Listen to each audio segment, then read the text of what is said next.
So we're in a very small hill town called Nevitikala, and we're a bit late for the market.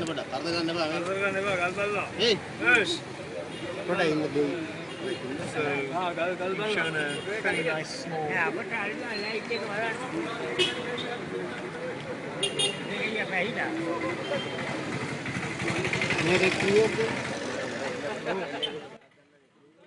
Commonly, while looking at rough gem specimens on the streets in Sri Lanka, you really get to see many different types of material, from yellow glass, blue glass, a lot of quartz material that the miner might think is a yellow sapphire. Yellow zircons are common, scapelites, and what's being held in his hand here has all of the above. There might be 2 or 3 yellow sapphires there, disguised amongst the citrines. And obviously you can't rely on even your own skilled eye and that of your associate gem dealer who I travel with to identify with 100% accuracy every stone that you decide to buy. You've got to use a polariscope, you've got to use a refractometer, you have to feel the specific gravity, and look for the inclusions to identify clearly that you're absolutely sure you've got the correct crystal grouping that you're trying to purchase. And it's really a pleasure dealing with the miners or the mine owners that bring the material to the street. They're extremely polite and patient with the time-consuming process of looking for the material that I'm seeking for astrogems. And primarily I buy on the street because it's 99% of the time in Thailand or India or even the USA, the yellow sapphire material has been heat treated.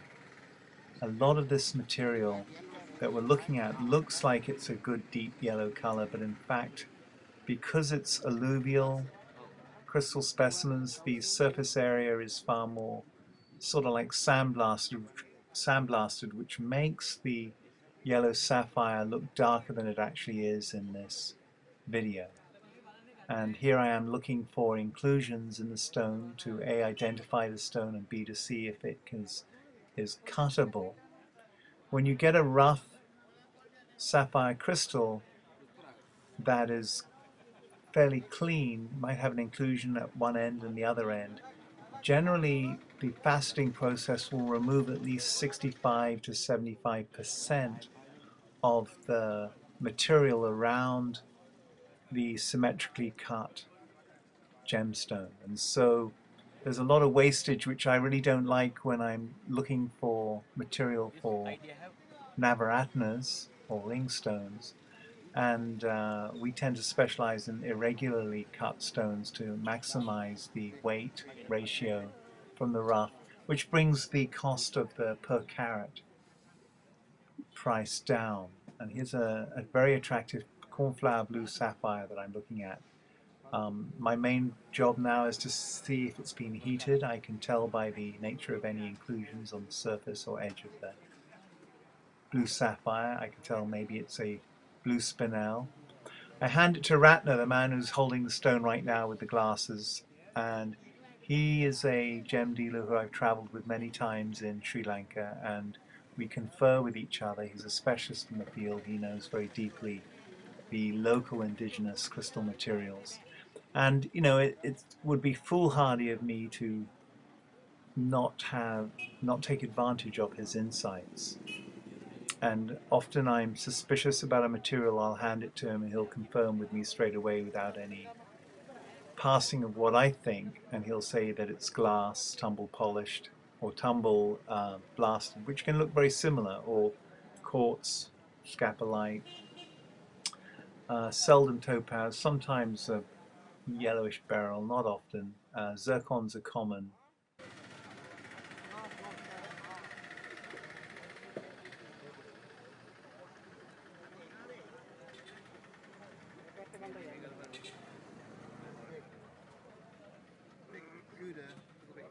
It's too light. It's too light. Light.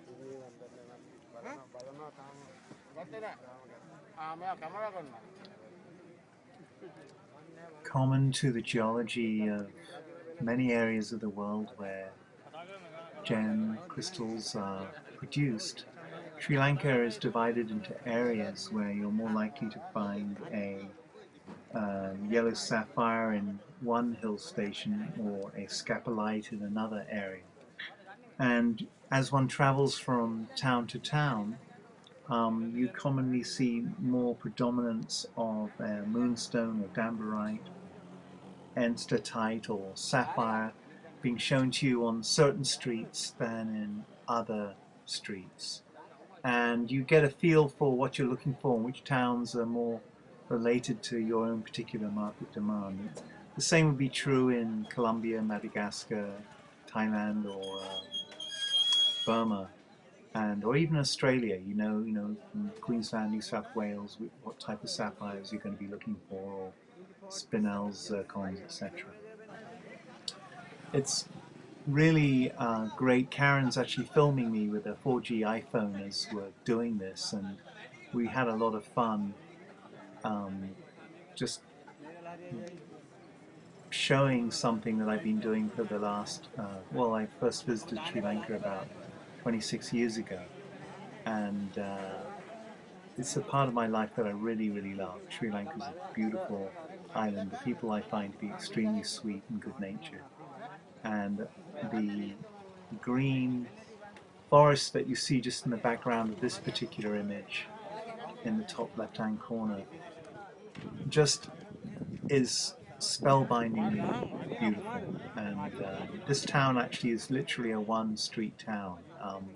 If you walk past back 50 yards, you're in rainforest, and then that'll move into rubber plantation or tea plantation generally, with some rice paddies here and there. But absolutely beautiful and warm, and I just love going to Sri Lanka. I often think I could live there, but in reality I probably couldn't. And so this is pretty much a standard day looking for gems.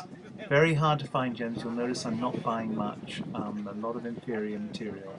Very hard finding Ayurvedic astrological quality crystal material, and takes a lot of time. So thanks so much, and I hope you enjoyed this video. And thank you for Karen for filming.